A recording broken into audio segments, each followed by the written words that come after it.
never in my life, I have seen so much violence, so much gun, that for anything, they do a shootout, innocent people are being hit.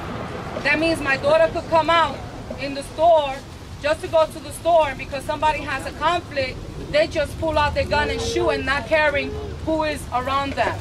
This has to stop, young people, and it starts with you. Because you're the one that are affected, you're the one of the most vulnerable, and you're the number one that go through a lot at home.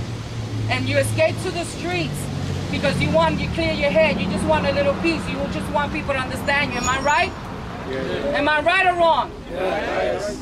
And then we end up, God knows Anil was just walking in the park, taking the fresh air, because it's hard. We're going through a hard time, and the first people that are being affected is you, the young people. Nobody's speaking for you. They're cutting everything out, and I can't blame you. You're being in the streets, and then he probably was walking in the park. Some thugs felt like messing with him. Apparently he was doing self-defense, and they shot him. This has to stop, young people, and it start with you by being positive, saying, you know what, I'm taking the first step to turn my life around, and instead of wasting it walking in the street, I'm going to get involved. There's Peace and Justice down the block. There's other organizations that you guys can get involved. You could call me. I'll get you busy. I got a lot of work to do. So I am honored to be here with the family. And I know part of their cousin, which is how the world is so small, right? You live in a community, you never know how many people you know. And it really hurts me because their family is my family. When I take my community, so mi familia, they're my family. And I'm very honored to be here, and we're going to open up in prayer that the Lord guide us and that we could be an example to all those out there that enough is enough, and we're going to take charge. How many of you today are going to make a decision to take charge of your life and your community? Let me see it. Don't just do it to show off, but I think this is the time that we're going to stand up and take our community back. How many are going to take your community back? You need to do it. You need to do it, and you need to do it now.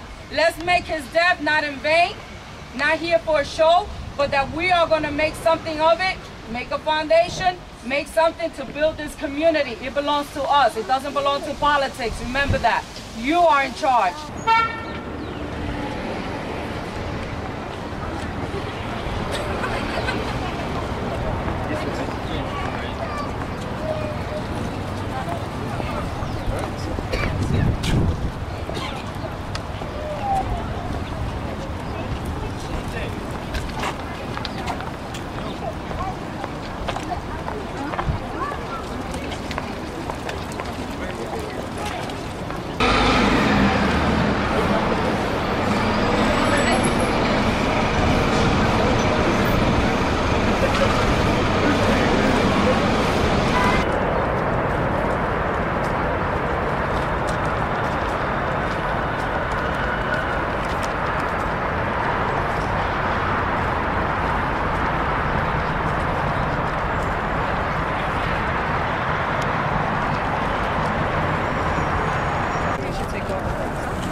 Let's be patient because she's feeling a little emotional right now, understandably so.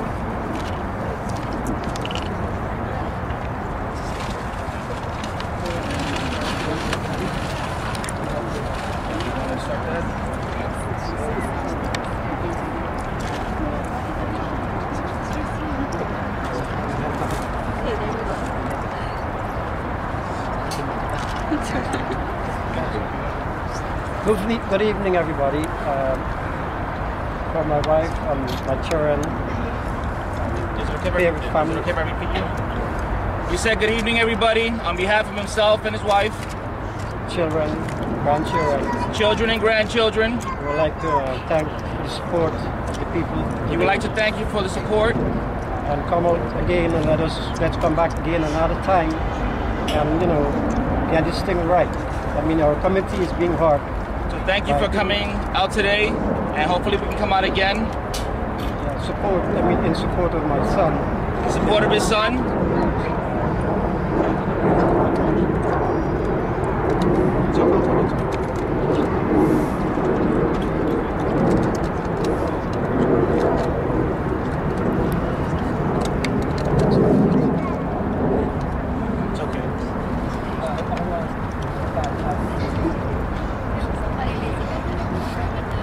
Yeah, Tasha. Tasha? Lisette? Do you want to speak? Come on, Tasha. Come on.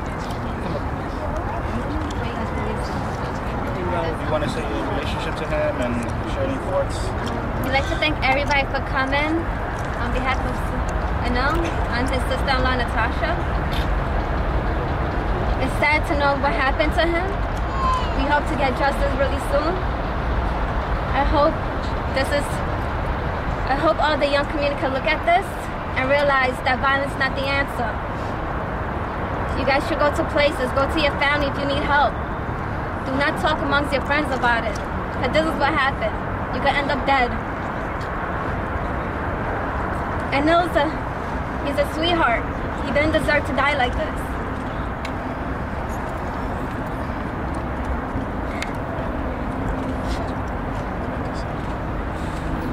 He was only 18 when he passed away. He already started college. It's gonna be his 4th day in college. He had a bright future ahead of him. His family will miss him dearly.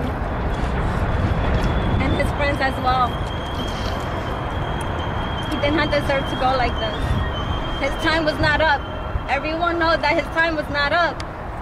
But justice will be served. We all wish for you guys to help us pray. Pray for justice, for soon.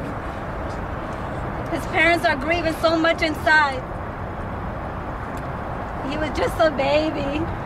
He was just a baby.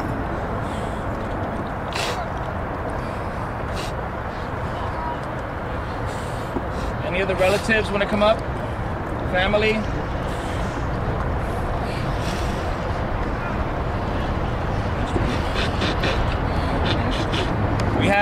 We have with us Ernesto Maldonado with the Citizens Action Network from across the Bronx. He's here with us today in solidarity. First and foremost, my condolences to the family. When I heard about this event, when I heard about the senseless killing of a young man of promise, of a family that was supporting him and the desires of his dreams, I said, another senseless killing. And while we occupy Wall Street in defense of the American dream and justice, it's just important for us to occupy our streets so that nobody should have to experience this. No mother, no father, no sister, no aunt, no uncle. We have to look at ourselves. This young man was Guyanese, but it really doesn't matter if he was Puerto Rican, Dominican, black. We have to acknowledge, right, that all we have is each other. And we have to shoot down this culture that says that violence is the appropriate vehicle for disagreement. As I look at this young man, I look into his eyes and I still see the innocence. A young man of promise on his 4 days in college. I can imagine how his parents and his family felt knowing that they had reached this point for a young man.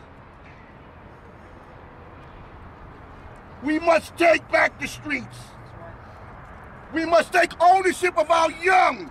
We shall take the position that it takes a village to raise a child, but we must not just say it in words, we must say it in actions, and we must hold our elected officials accountable.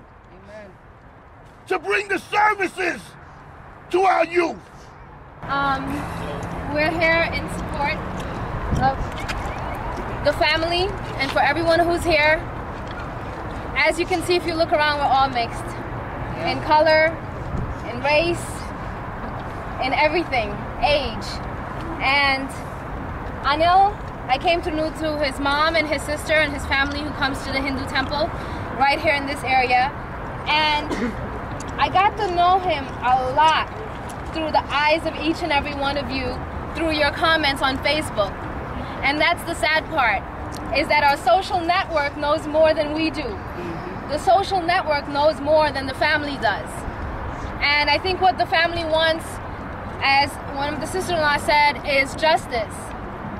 And it's not justice to say that you're just punishing someone, because this family will always have a hole in their heart.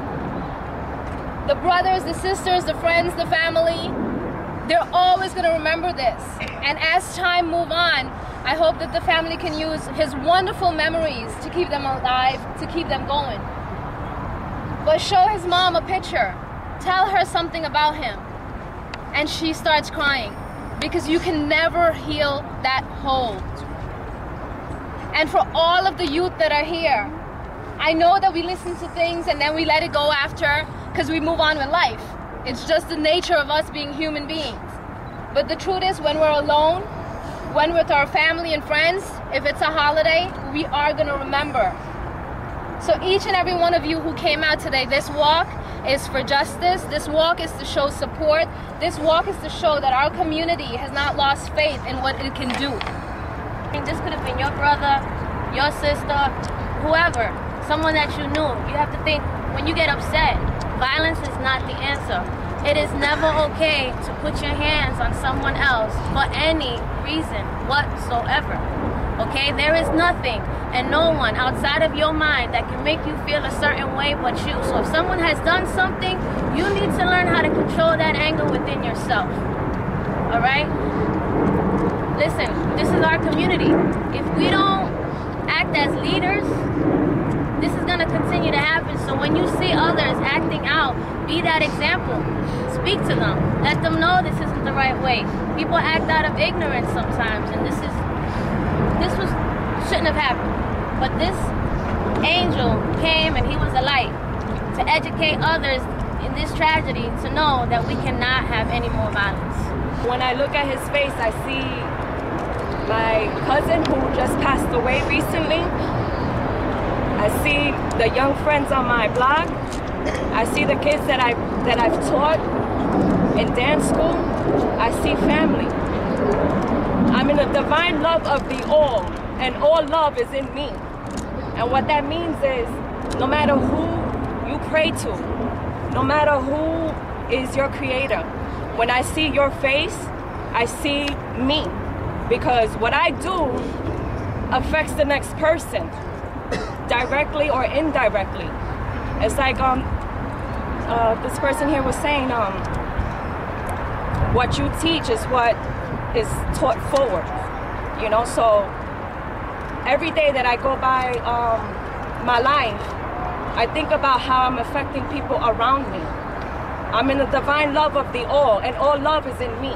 That means that we are one, but we have to be considerate to that. We have to open our eyes and understand that what I do as an individual will affect my neighbor. It's going to affect my neighbor. My cousin was 16 years old, and because of a drunk driver, he was hit and killed just 2 weeks ago. And I share that because tomorrow is not promised. It's not. We are, every one of you, myself included, we're on borrowed time. So let's not take tomorrow for granted. I didn't know this young fella here, but he's us. He's community. He's one of us. So it's important that young people put down the guns, handle it differently. Become a leader within your block. That means that if you know the family here, if you're from this community, you should be calling Councilwoman Carmen Arroyo's office, New York State Assemblyman Marcos Crespo, and telling them that the family wants answers. So ask the police department, where are they with this investigation?